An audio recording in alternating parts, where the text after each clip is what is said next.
Chapter 26. Israel Hands. I was about to say chapter 25 then, but mercifully I looked. The wind. Yeah, the wind. The wind. Serving us to a desire now hauled into the west. We could run so much easier. Oh, God, more just directions. The wind serving us to a desire now hauled into the west. We could run so much the easier from the northeast corner of the island to the mouth of the north inlet. Only as we had no power to anchor, and dared not beach her till the tide had flowed a good deal farther, time hung on our hands. Yes, so he can't stop the boat. Let's not forget that. There's no way he can stop the boat because he cut the anchor off the boat. So this is just Jim Hawkins, the mutinous pirate Israel Hands, both just sailing an enormous ship together, just the pair of them, with a dead bloke on the deck. The coxswain, Israel Hands, told me how to lay the ship to. After a good many trials, I succeeded, and we both sat in silence over another meal. Captain, said he at length, with that same uncomfortable smile, he is my old shipmate, O'Brien, Psycho Willy Winky, who is now dead on the floor. Suppose you was to heave him overboard. I ain't particular as a rule, and I don't take no blame for settling his ash. But I don't reckon him ornamental now, do you? So he's after just chucking this bloke in the sea. Bit peak, that. I'm not strong enough, and I don't like the job, and there he lies for me, said I. This is an unlucky ship, Jim, this Hispaniola, he went on, blinking. There's a pair of men been killed in this Hispaniola. A sight of poor seamen dead and gone since you and me took ship to Bristol. I never seen such dirty luck, not I. There was this here O'Brien now, he's dead, ain't he? Well now, I'm no scholar, and you're a lad as can read and figure, and to put it straight, do you take it as a dead man is dead for good, or do he come alive again? Right, so Israel Hands is frightened of zombies now. He's frightened of zombies. He's worried that Psycho Willy Winky is going to come back as a zombie on board the Hispaniola and kill them. Nothing would surprise me at this point in the book. Nothing would surprise me. We've had giant man eating slugs, now we've got zombies. You can kill the body, Mr. Hands, but not the spirit. You must know that already, I replied. O'Brien there is in another world, and may be watching us. Ah, says he. Well, that's unfortunate. Appears as if killing parties was a waste of time. Howsomever, spirits, that's how it's spelt, spirits, don't reckon for much by what I've seen. I'll chance it with the spirits, Jim. And now you spoke up free, and I'll take it kind. No, hang on. And now, you spoke up free, and I'll take it kind if you'd step down into that there cabin and get me shiver my timbers, I can't get the name on. Well, you get me a bottle of wine, Jim. This here brandy's too strong for my head. Now, the coxswain's hesitation seemed to be unnatural. And as for the notion of his preferring wine to brandy, I entirely disbelieved it. Judgmental again of Jim. He is quite sniffy, isn't he, Jim? We've gleaned that before. The whole story was a pretext. Safe to believe. He wanted me to leave the deck. So much was plain. But with what purpose I could in no way imagine. His eyes never met mine. They kept wandering to and fro. Up and down. Now with a look to the sky. Now with a flitting glance upon the dead O'Brien. All the time, he kept smiling, putting his tongue out in the most guilty, embarrassed manner. So he's like a horrible, some sort of iguana. He's just like that. Hello, Sasha Brooks. Welcome to the stream. We're just talking about Israel Hands sitting on the deck of the ship, looking up and down all around and sticking his tongue out in an embarrassed and guilty manner. So something like this, we assume.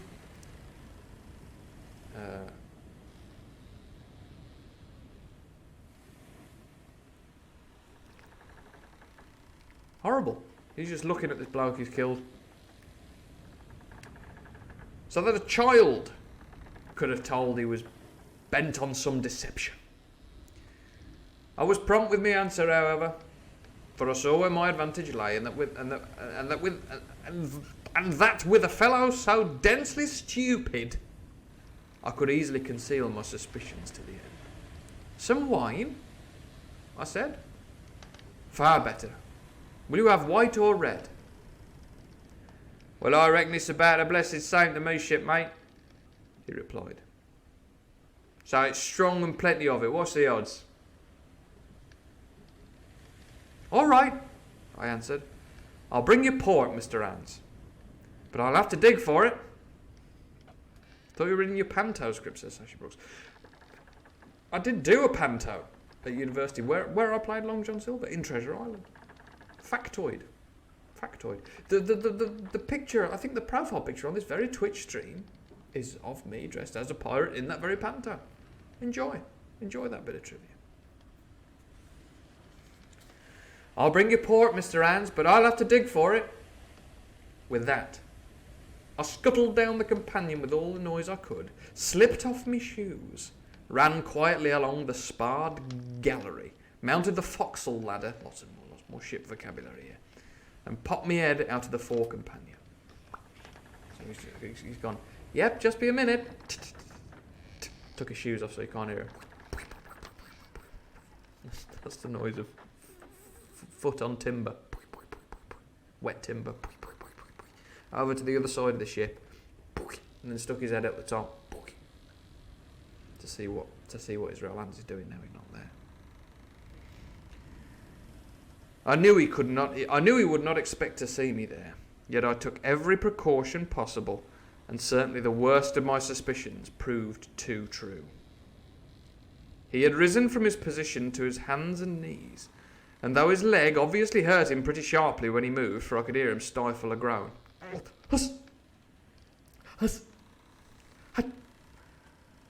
Yet it was at a good rattling rate that he trailed himself across the deck, like some horrible snail. In half a minute he had reached the port scuppers and picked out of a coil of rope a long knife, or rather a short dirk. Thanks for specifying, Jim. A dirk, in case anyone doesn't know what a dirk is, which would be perfectly reasonable, is like a long it's like a long sword-like dagger. It's very thin, almost like ice pick-like, basically. Nasty thing. Originally used to pierce armour, dirks. So come to a nasty point. Boof, but very powerful. Ice pick. He's got an ice pick. Discoloured to the hilt, this dirk, with blood. Not looking good. He looked upon it for a moment, thrusting forth under his jaw. Tried the point upon his hand. And then, hastily concealing it in the bosom of his jacket, trundled back again into his old place against the bulwark. This was all that I required to know. Israel couldn't move about. He was now armed, and if he had been at so much trouble to get rid of me, it was plain that I was meant to be the victim. What he would do afterwards, whether he would try to crawl right across the island from North Inlet to the camp among the swamps, or whether he would fire Long Tom, trusting that his own comrades might first come to help him, was, of course, more than I could say. Long Tom, obviously, is the big cannon, the biggest gun on board the ship. The long 9-iron, as I believe they called it before.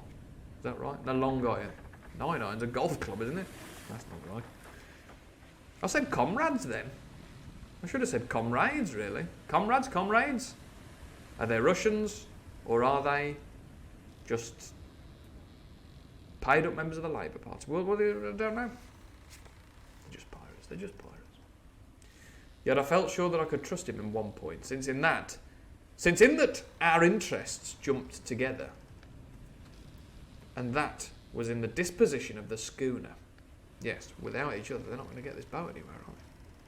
We both desired to have her stranded safe enough in a sheltered place, and so that when the time came, she could be got off again with as little labour and danger as might be.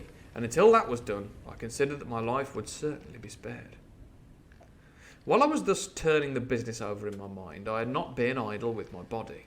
I had stolen back to the cabin, slipped once more into my shoes, and laid my hand at random on a bottle of wine, blink, and now, with this for an excuse, I made my reappearance on the deck. Hans lay as I had left him, all fallen together in a bundle, with his eyelids lowered, as though he were too weak to bear the light. He looked up, however, at my coming, knocked the neck off the bottle, like a man who had done the same thing often, and took a good swig, with his favourite toast of "Here's luck." Then he lay quiet for a little, and then, pulling out a stick of tobacco, begged me to cut him a quid. Now, we've talked a little bit about the 18th century tobacco before. What a sentence. We've talked a little bit about the 18th century tobacco. You get your tobacco in a stick or a twist, and then you cut a little bit of that off, and then either you would smoke that or you would chew it, depending on what you got. You got a little clay pipe, give it a smoke. More likely, he would be wanting to chew it. Begged me to cut him a quid, a little bit, a little dumpling of tobacco. Cut me a junk of that, says he, for I haven't no knife, and hardly strength enough, so be as I had. Oh, Jim, I reckon I've missed stays. So he thinks he's going to die, he's saying. I reckon I've missed stays. Cut me a quid. There's a likely be the last, lad, for I'm for my long home and no mistake. Well, said I, I'll cut you some tobacco. But if I was you and thought myself so badly, I'd go to my prayers like a Christian man. Why? Said he. Now you tell me why. Why? I cried. You were asking me just now about the dead. You've broken your trust. You've lived in sin and lies and blood. There's a man you killed lying at your feet this moment, and you ask me why? For God's mercy, Mr. Hans, that's why. Strongly spoken, Jim. I spoke with a little heat, thinking of the bloody dirk he had hidden in his pocket and designed in his ill thoughts to end me with. He, for his part, took a great draught of the wine, glug, glug, glug, glug, glug, and spoke with the most unusual solemnity. For 30 years, he said, I've sailed the seas, seen good and bad, better and worse, fair weather and foul, provisions running out, knives going and whatnot. Well, now I'll tell you, I've never seen good come of goodness yet. Him as strikes first is my fancy. Dead men don't bite. Them's my views. Amen, so be it. And now, you look here, he added, suddenly changing his tone. We've had about enough of this foolery. The tide's made good enough by now. You just take my orders, Captain Hawkins, and we'll sail slap in and be done with it. All told, we had scarce 2 miles to run, but the navigation was delicate. The entrance to this northern anchorage was not only narrow and shallow, but lay east and west, so that the schooner must be nicely handled to be got in. I think I was a good, prompt subaltern, and I'm very sure that Hans was an excellent pilot, for we went about and dodged in, shaving the banks with a certainty and neatness that were a pleasure to behold. Oh, that's just a pleasure to behold. Scarcely had we passed the heads before the land closed around us. The shores of the north inlet were as thickly wooded as those of the southern anchorage, but the space was longer and narrower, and more like what in truth it was, the estuary of a river. Right before us, at the southern end, we saw the wreck of a ship, in the last stages of dilapidation. It had been a great vessel of 3 masts, but had lain so long exposed to the injuries of the weather that it was hung about with great webs of dripping seaweed, and on the deck of it shore bushes had taken root, and now flourished thick with flowers. It was a sad sight, but it showed us that the anchorage was calm.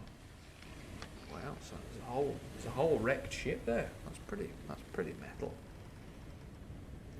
Now, said Hans, look now. There's a pet bit for the beach of shipping. Fine flat sand, never a cat's paw, trees all around of it, and the flowers are blowing like guardian on that old ship. And once beached, I inquired, how shall we get off her again? Why so, he replied. You take a line ashore there on the other side at low water, take a turn about one of them big pines, bring it back, take a turn round the capstan and lie to full the tide. Come high water, all hands take a pull upon the line, and off she comes as sweet as nature. And now, boy, you stand by. We're near the bit now, and she's too much way on her. Starboard a little, so steady. Starboard. Larboard a little. So he's guiding it in now. It's like he's like reversing a car, basically, but with the ship into an estuary. Larboard. Starboard a bit. Stop. Starboard a bit. Starboard a bit. Starboard a bit. Larboard, larboard, larboard, larboard, larboard, more larboard, more larboard. Bring it in. Bring it in. Bring it in, larboard. Larboard. So he issued his commands, which I breathlessly obeyed. Poor little bastard 6-year-olds there. It was a big wheel. Till all of a sudden, he cried, now my hearty, laugh! And I put the helm hard up, and the Hispaniola swung round rapidly, and ran stem on for the low wooded shore. We're cruising in now, we're cruising into harbour. The excitement of these last manoeuvres had somewhat interfered with the watch I had kept hitherto, sharply enough, upon the coxswain. Even then, when I was still so much interested, waiting for the ship to touch, that I had quite forgot the peril that hung over my head, and stood craning over the starboard bulwarks and watching the ripples spreading wide before the bows. He's too concentrating too much on the ship. He's forgotten about Israel Hans and his dagger. I might have fallen without a struggle for my life, and not a sudden disquietude seized upon me and made me turn my head. Perhaps I had heard a creak, or seen his shadow moving with the tail of my eye. Perhaps it was an instinct like a cat's, but sure enough, when I looked round, there was Hans halfway toward me with the dirk in his right hand. We must both have cried out aloud when our eyes met. But mine was the shrill cry. But while mine was the shrill cry of terror, "Aye!" His was the roar of fury like a charging bull. At the same instant, he threw himself forward, and I leapt sideways towards the bows. As I did so, I let go of the tiller, which sprang sharp to leeward, and I think this saved my life, for it struck Hans across the chest, and stopped him for the moment dead. Before he could recover, I was safe out of the corner where he had me trapped, with all the deck to dodge about. Just forward of the mainmast I stopped, drew a pistol from my pocket, took a cool aim, and though he had already turned and was once more coming directly after me, drew the trigger. The hammer fell, but there followed neither flash nor sound. The priming was useless with seawater. Now, just to jump in here briefly on the mechanics of a pistol in the 18th century, we've briefly discussed them before. In order for the gun to fire, the flint in the hammer with the dog head screw has to fall into the firing pan, which ignites a spark, which lights the gunpowder, which then fires the ball out of the end of the pistol. But if the powder is even slightly wet with salt water, even slightly moist with atmospheric sea salt water, it's not going to fire. It's too wet. So Jim can't fire his gun at Israel Hans despite having a clean aim at him on the deck. Useless. It's like when you're trying to light a lighter and it won't ignite. Like that with his pistol. The hammer fell, but there followed neither flash nor sound. The priming was useless with seawater. I cursed myself for my neglect. Why had I not, long before, reprimed and reloaded my only weapons? Then I should not have been, as now, a mere fleeing sheep before this butcher. Wounded as he was, it was wonderful how fast he could move. His grizzled hair tumbling over his face. Terrifying. and his face itself as red as a red ensign with his haste and fury. A red ensign, the flag of the British Navy. I had no time to try my other pistol, nor indeed much inclination, for I was sure it would be useless. One thing I saw plainly. I must not simply retreat before him, or he would speedily hold me boxed into the bows, as a moment since he had so nearly boxed me in the stern. Once so caught, and 9 or 10 inches of the blood-stained dirk would be my last experience on this side of eternity. I placed my palms against the mainmast, which was of a goodish bigness, and waited, every nerve upon the stretch. Seeing that I meant to dodge, he also paused, and a moment or two passed in feints on his part. Like that across the deck. With his knife, and corresponding movements upon mine. Dodging on either side of the mast.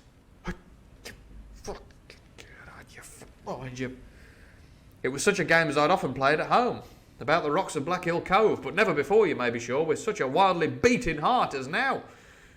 Still, as I say, it was a boy's game, and I thought I could hold my own at it against an elderly seaman with a wounded thigh.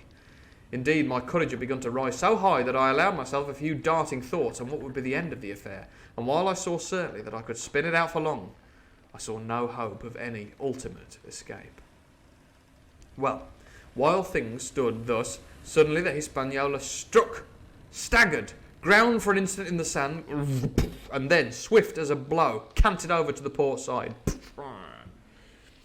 till the deck stood at an angle of 45 degrees, and about a puncheon of water splashed into the scupper holes and lay in a pool between the deck and bulwark. Loads of ship vocabulary there. Loads of it. Are we going to stop and explain it all? Nah.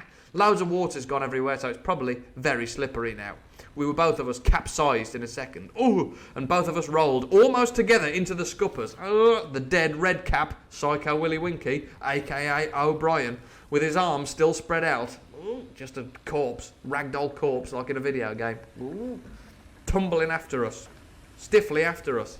Rigor mortis is setting, he's like a plank, flying past him. So near we were indeed that my head came against the coxswain's foot with a crack that made my teeth rattle.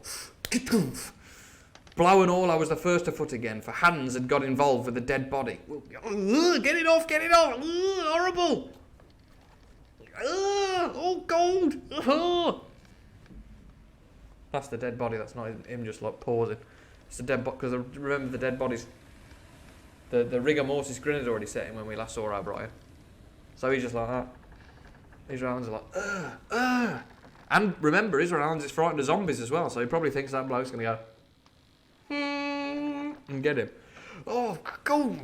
Get a fucking thing off me!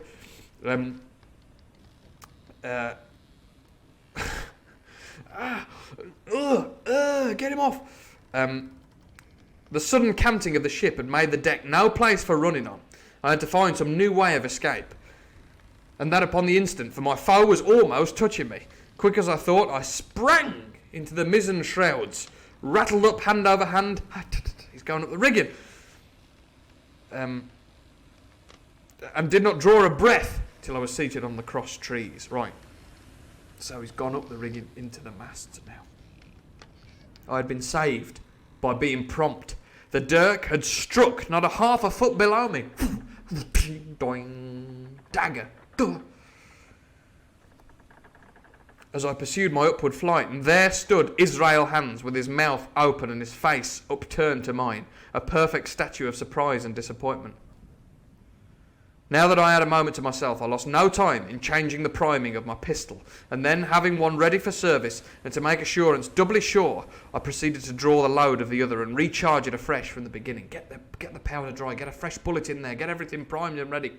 Pull the hammer back, get ready to pull the trigger.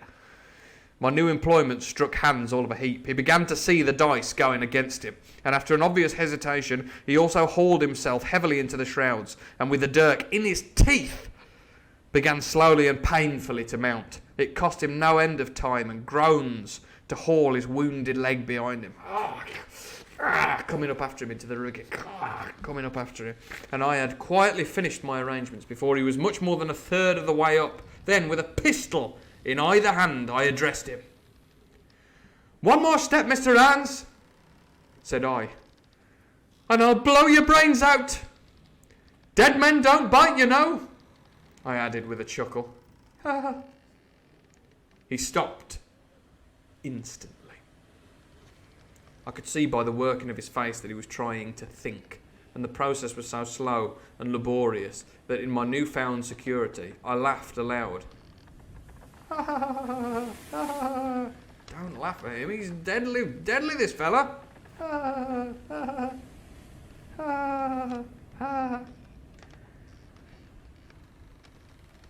At last, with a swallow or two, he spoke, his face still wearing the same expression of extreme perplexity. In order to speak, he had to take the dagger out from his mouth. But in all else, he remained unmoved. Jim, says he, I reckon we're foul, you and me, and we'll have to sign articles. I'd have had you, but for that there lurch. I don't have no luck, not I. And I reckon I'll off. Can't do a very good Cockney voice. And I reckon I'll have to strike. Which comes hard, you see, for a master mariner to a ship's yunker like you, Jim. I was drinking in his words and smiling away, as conceited as a cock upon a wall, when all in a breath, back went his right hand over his shoulder. Something sang like an arrow through the air. I felt a blow and then a sharp pang, and there I was, pinned by the shoulder to the mast.